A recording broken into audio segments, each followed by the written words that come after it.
Chapter 32 June 1989, Beijing. 2 weeks after the People's Liberation Army had used tanks and bullets to drive protesters out of Tiananmen Square, students had returned to their classrooms, and the city was quiet, seemingly lifeless. The protest movement was no longer a topic of conversation, as if it had never happened. Mid-afternoon, the small bar was quiet, serving only a few wealthy local patrons and foreigners. The elegant interior and plush furnishings spoke of wealth, class, and China's storied history, while the light filtering in through the tinted windows gave the room an air of mystery. In startling contrast to the other customers, Ben sat huddled in a corner, flipping distractedly through a magazine. His face was drawn and unshaven, and his eyes occasionally flicked anxiously around the room. He spent less time actually looking at the magazine than he did checking his watch.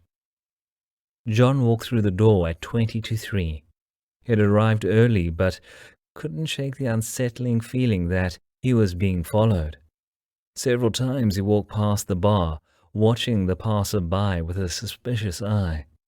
By the time he finally felt safe enough to enter, the only customers besides Ben were 2 Chinese businessmen and their escorts, sitting at the counter drinking and laughing. The bartender seemed to know them well and joined in on their chatter.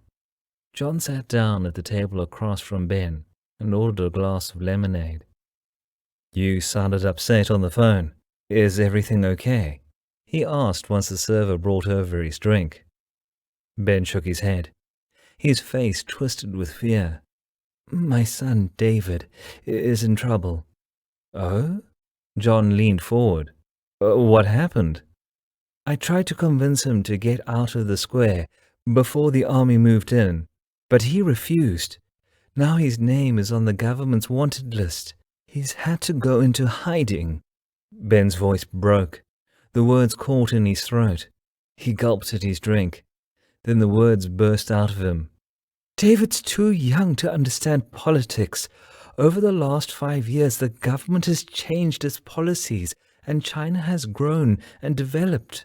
Without the Communist Party, more than 1 billion Chinese would still be living in poverty, and he wouldn't have gotten his free university education. Today's younger generation is so spoiled. They don't understand gratitude or appreciate what they have." Ben looked at John, his eyes filled with fear and pessimism. "Just look at the trouble he's caused. He has no future in China anymore." The devastation of a family torn apart and a father trying to save his son touched John deeply. Instinctively, he wanted to help. "Are you thinking about sending him overseas?" Ben nodded. His eyes begged John for the help he was afraid to vocalize. John rubbed his fingers around the rim of his glass, his brain skimming through questions, possibilities, and risks. What could he do? He wasn't a visa officer, and he had no power or even knowledge of how to get a visa securely and quickly. He doubted his CIA boss would agree to step in for a young man who had nothing to do with John's mission. And he didn't dare do anything that might jeopardize his own goal of getting Zoe out of the country. Then again, how would helping Ben jeopardize his mission? Ben opened his shoulder bag and slid a black zipper bag across the table. "Can you use this to help my son get a visa? Please." His eyes filled with tears, and his voice shook with emotion. "I'll do anything. Just please, help my son."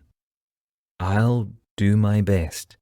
John couldn't promise anything, but he couldn't think of any reason to refuse to at least try. "Thank you. Thank you." Ben lurched up from his seat and tried to hug John across the table. Looking around in alarm, John pushed him back down and shoved the bag into his briefcase. Drawing attention to themselves would not help either of them.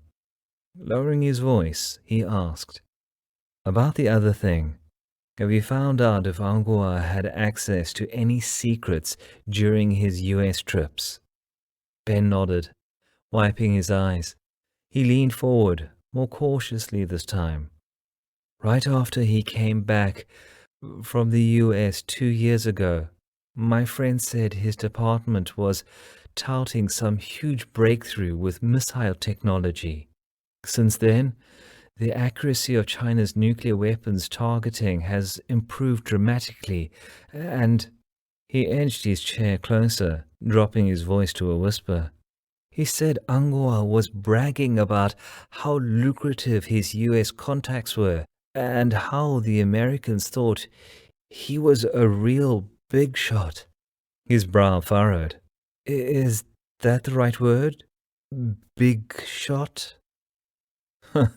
"Yes, that's exactly the right word," John said. "Did your friend know where he got the information?" "No, but he knows Anghua has worked with Dr. Lin several times before this. They've known each other for years." "Do you know about any contact Dr. Lin might have had with other organizations in China? Other people?" "I heard once he was at the Northwest Military Corporation, but they mostly do weapons production, not so much experimentation and development. I don't know what he did there." "Anything you might have heard about Lin and non-military organizations? That is, anybody besides Anghua who might have benefited from overseas trips?" Ben nodded. "Oh, sure. You know the nuclear industry field.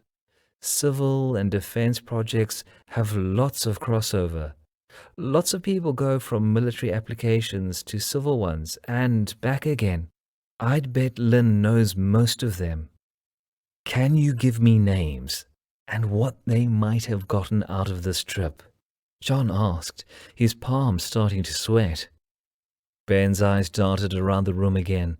He knew what he had gotten himself into, but now he didn't care about the risk to himself. His only thought was to help John in order to save his son. "I'll find out and put together a list," he promised. He pulled an envelope out of his bag and laid it next to John's empty cup. "Here's David's passport. Please, don't take too long." A young couple came in and sat at the table next to John and Ben. They looked like professionals, well-dressed and well-spoken, and John's paranoia kicked in. They might be able to speak English, and he couldn't take that risk. He stuffed the envelope in his briefcase and stood up. "I've got to go now.